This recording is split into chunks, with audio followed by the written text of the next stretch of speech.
So I got a inverting boost buck converter set up here, and I got an air coil on it right now. I had the yellow core dual ones. I don't know what material they are or anything. I salvaged them. I don't have any power going into it right now, but I'm not even going to hook that up. I'm just going to show you some images here. And right here is the yellow core, and as you can actually see, the red is basically the gate pin. When it's high, the transistor is off. So you can actually see right here the blue going low, and that is actually the transistor going into the off state. And what this does is it causes it to invert, and right here's around 0 volts, so it's actually inverting. I don't know how many volts, 5 maybe, something like that. Or it's spiking, I don't know, it's hard telling. But as you can see, the gate voltage is actually having trouble switching, which is probably because it's not getting enough current and stuff like that, which is probably why our transistor is actually getting really hot. But what's important right here is actually this. If you look, you can actually see the red going down, which is the Arduino pulling the pin low, which when it goes low, it actually turns the transistor into the on state.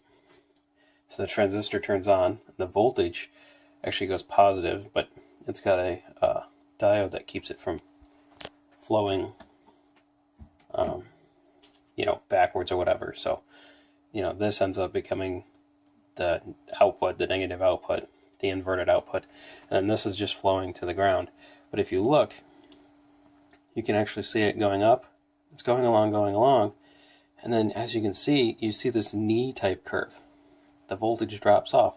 This voltage dropping off is actually because the current substantially increased right through here, and it's actually pulling it actually negative at this point, and we're actually getting almost like an oscillating. If you look, it's lower here, higher here, and then we're back down to low right here. Right here it's low again, high, low. And this is basically oscillation because it's saturated.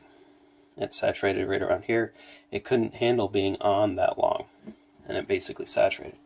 Now if we look at the air coil, this is the air coil. If you look, it's flat. It's flat all the way across. And that's because it never saturated. We can see that it's actually lower here. It's actually lower here and higher here. But the reason this is not because it necessarily saturated, but just simply because the current increased.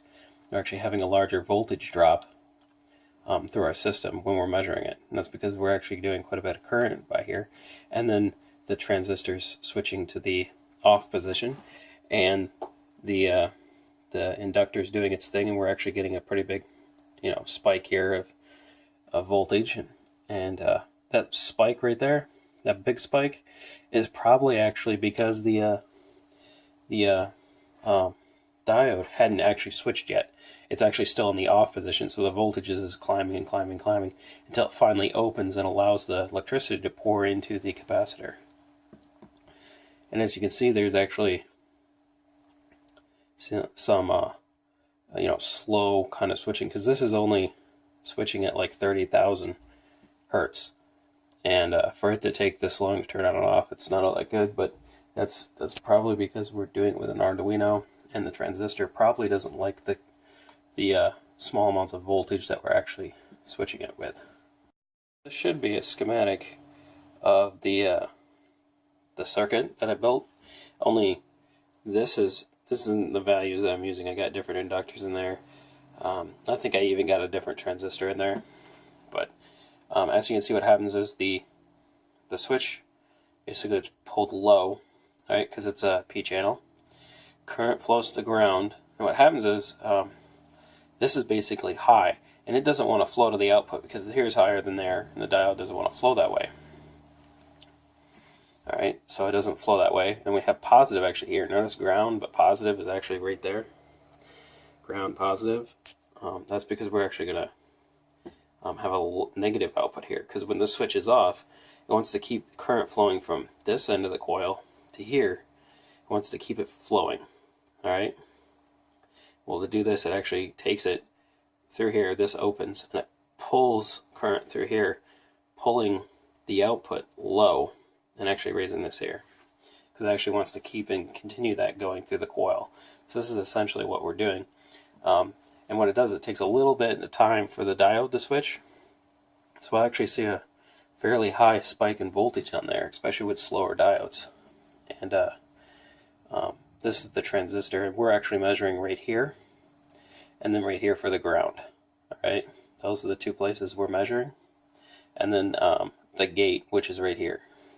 So we're measuring the gate and the other end of the coil, and right here. We're basically driving some LEDs.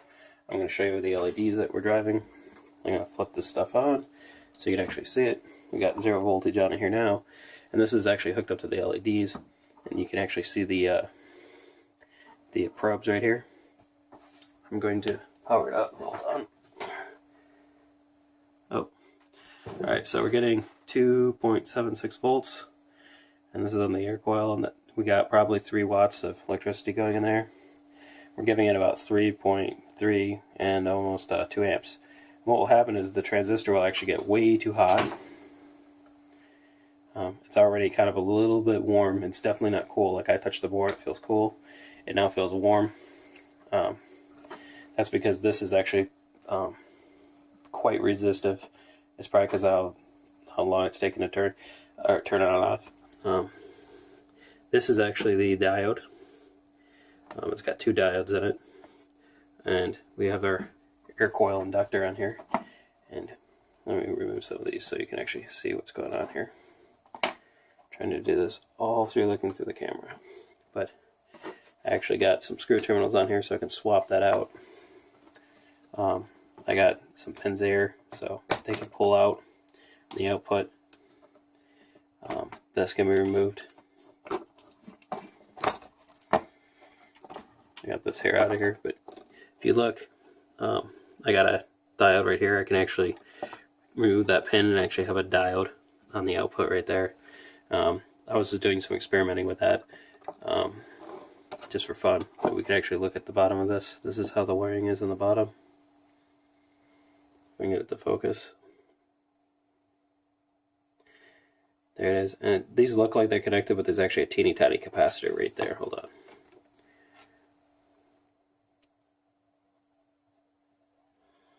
Let me see if I can actually get it to focus on it. Yeah, right there's the capacitor. This is how it's wired up. And this is the output capacitors right here, the output stage. And it's actually really nice for our experiments. I'm going to build a few other converters. I'm going to get some different transistors, maybe some even bipolar junction transistors instead of a MOSFET, and see actually what works the best for switching. And then I'm going to build like probably a buck converter and a non-inverting boost converter. But a non-inverting boost converter, it can only boost, and that's it. This is a inverting, but it actually can boost and buck all in one. So I can actually put like 3 volts into it, get 2.5 out, or 4 volts out. Compared to a regular boost one, if I'm giving it 3 volts, it will always have to be above 3 volts, which kind of sucks, because one of the things I was trying to do is actually power 3 LEDs from a lithium-ion battery. So basically, I either have to boost it up to like 9 volts or somewhere around there. In order to power it from that, in order to use 3, I could use 2 and then only go up to like 6 volts or something like that. But these are actually 5 volt, or not 5 volt, 5 watt LEDs. I'm only trying to get like 1 watt out of them, so they only take like 2.8 volts, something like that, to get at 1 watt. And I think that's about it.